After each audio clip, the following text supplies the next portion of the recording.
umugabo amenye ibikwiriye. Haleluya. Ukamenya ngo mbega umugore icyo akunda niki. Kuko igihe umukoreye umugore wawe icyo akunda nawe uba wikunze. Haleluya. Biragoye cyane kugirira nabi umuntu yakugiriye neza. Biragoye cyane.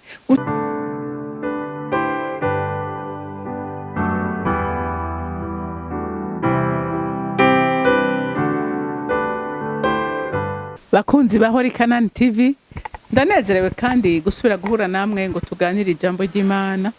Ariko imbere ko dutangura kuganira, reka tubanze dusenge.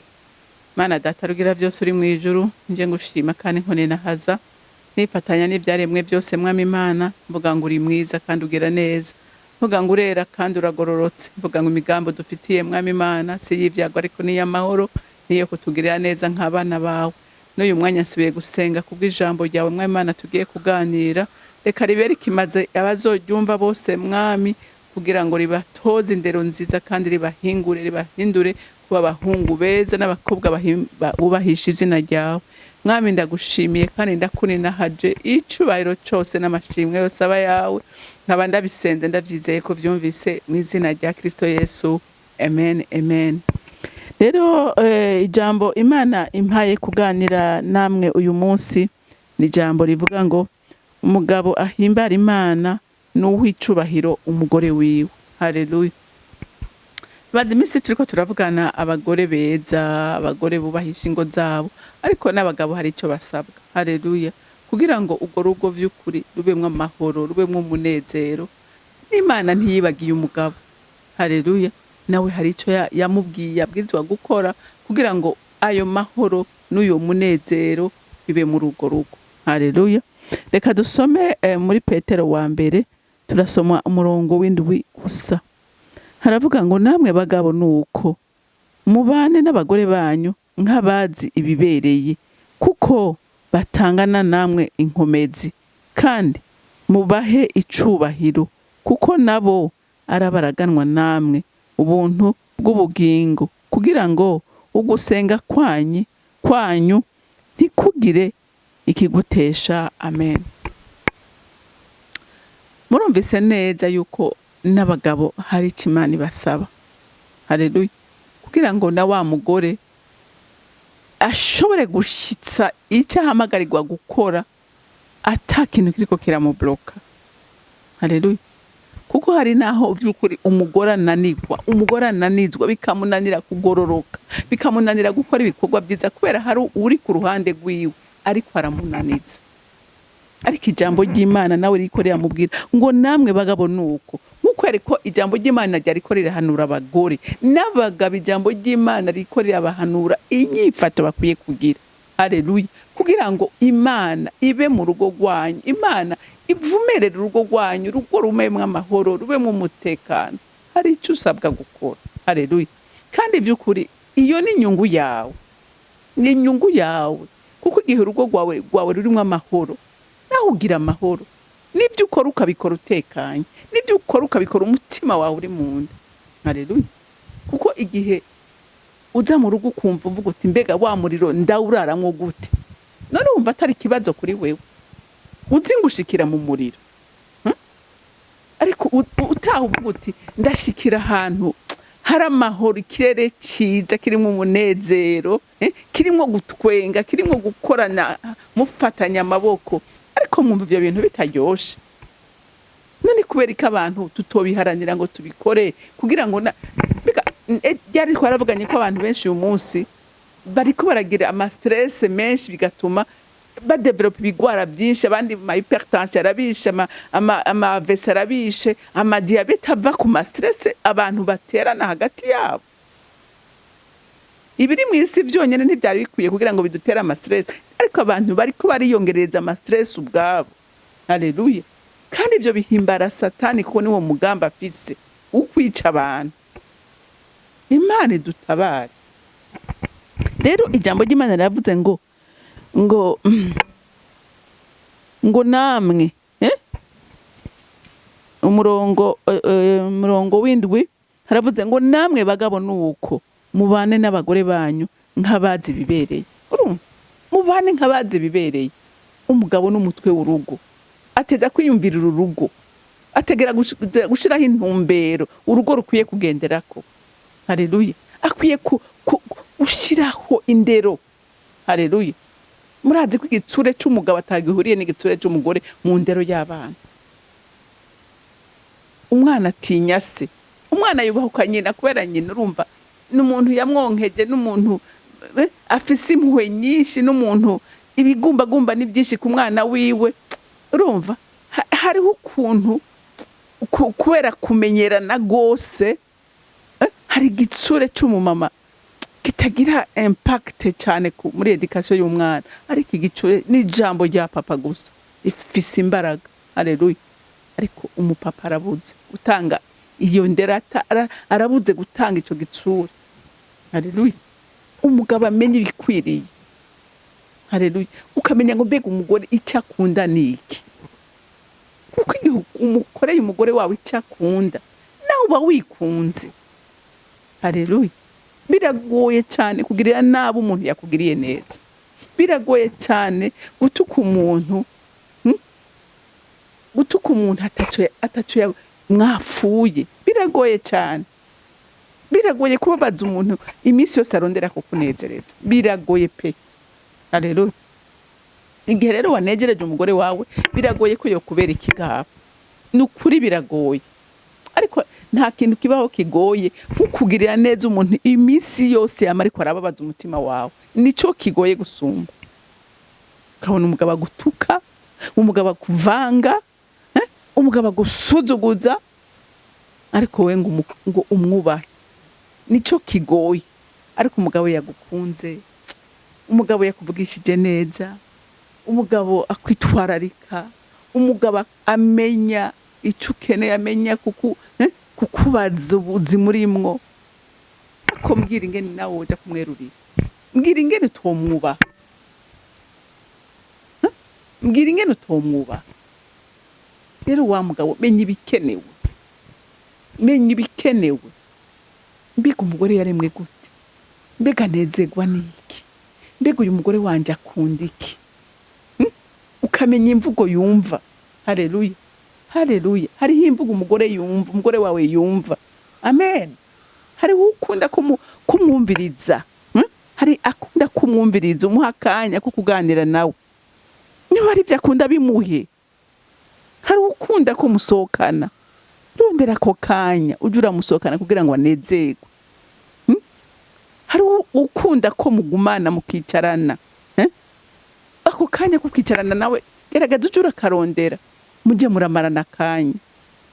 Higo hari byinshi uyu munsi usanga bitwara imyanya abantu, ubuzima buragoye, umuntu abayiruka, ariko gerageze kurondera ako kanya kagwire kugira ngo ya mahoro aganze mu rugo rwawe. Haleluya. Umugabo w'ubwenge, amenya ibibereye, amenya ibikenewe. Haleluya. Hari ukubwira ngo hari icyo wabuze, ibintu byose ntibihari ngaha, amahera ntuyafise, imodoka ntuyifise, inzu singi ntiworyama, nakubujije kuryama, igitanda ntikihari. Kandi abakeneye wewe, akakubura ico gitanda naho yo gisasa mwishuka rimeze gute, iryo shuka ico gitanda kiza naco cyo mumarira kandi akeneye wewe. Haleluya. Menya ibibereye, menya ibikenewe kugira ngo urugo rwawe rubemwe amahoro. Amen. Amen. Ngo kuko ngo batanganya nawe inkomezi. Urumva hariho umugore akenera kumufasha. Hariho umuntu yavuze ati jewe hari ibintu ntashobora gukora. Hariho ibikorwa umugore adashoboye bishoboye wewe. Ntimunganye inkomezi. Haleluya. Kandi no kwihangana n'umutima w'umugabo ntunganya kurinda n'umutima w'umugore.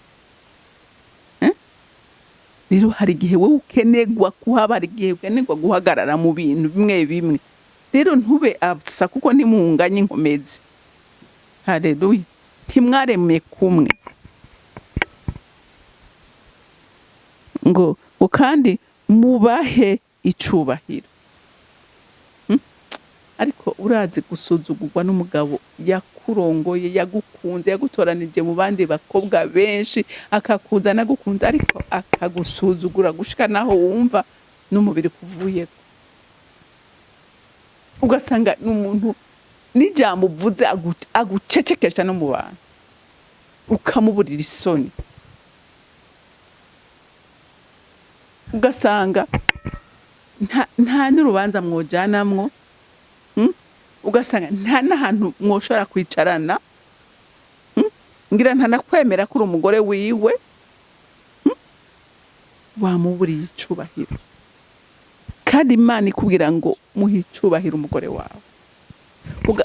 Hariho abadamu bigeze kumbwira, aturazi ko umugabo wanje nshobora gusanga ariko aratera inkuru n'abandi bagore yatwenze yamuji n'iryinyo ryanyuma ukaribona, atariko ashitse muhira agahinduka intare, adashobora kwicara ngo tuganire, abana bamuhunga bamwumvise yinjiye, atugasanga nta n'agaciro na gatoya mpa, atariko ari mu bandi ukabona yanezerewe yahwereye. Mbega uyo munezero uhabwa n'abandi bantu udashobora kuwutanga mu rugo rwawe, n'umunezero. Uwo munezero wumva Imana iwunezererewe, wumva Imana iwushingira intare. Kandi ijambo ry'Imana ritubwiye ngo hicubahira umugore wawe, umwubahishe. Haleluya, haleluya. Ntumucinyize, kuko hariho abantu vy'ukuri bacinyiza abagore babo bagahinduka n'ibijuju kubera ukuntu babacinyiza, ukuntu batabubaha, ukuntu batabaha agaciro. Haleluya. Ariko iyo uhaye umugore agaciro, iyo yumva ko nivyo akoze umushigikira, agira n'intege, ategwa intege, kandi akifuza gukora vyiza gusumba. Haleluya. Niyo yoba yabikoze nabi, mwumva umubwira uti ntaco, birashika, ejo bizogenda neza. Ategwa intege akumva noneho yobandanya gukora neza gusumba. Rero batera intege, barakeneye ko mubatera intege.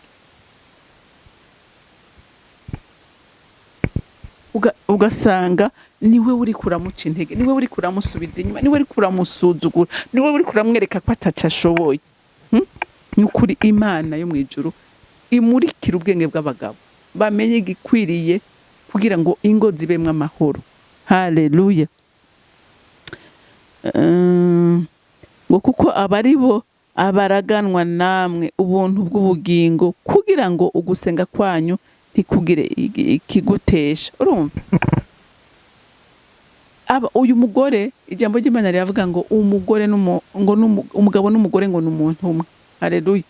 Rero umenye ngo uwo n'urugingo rwawe, igihe utari kurafata neza urwo rugingo rwawe, ni wewe uriko wifata nabi. Haleluya. N'amasengesho usenga ntashobora kumvigwa, ntashobora kumvigwa. Kugira ngo isengesho ryawe ryumvigwe imbere y'Imana, hariho inyifato urinda kugira.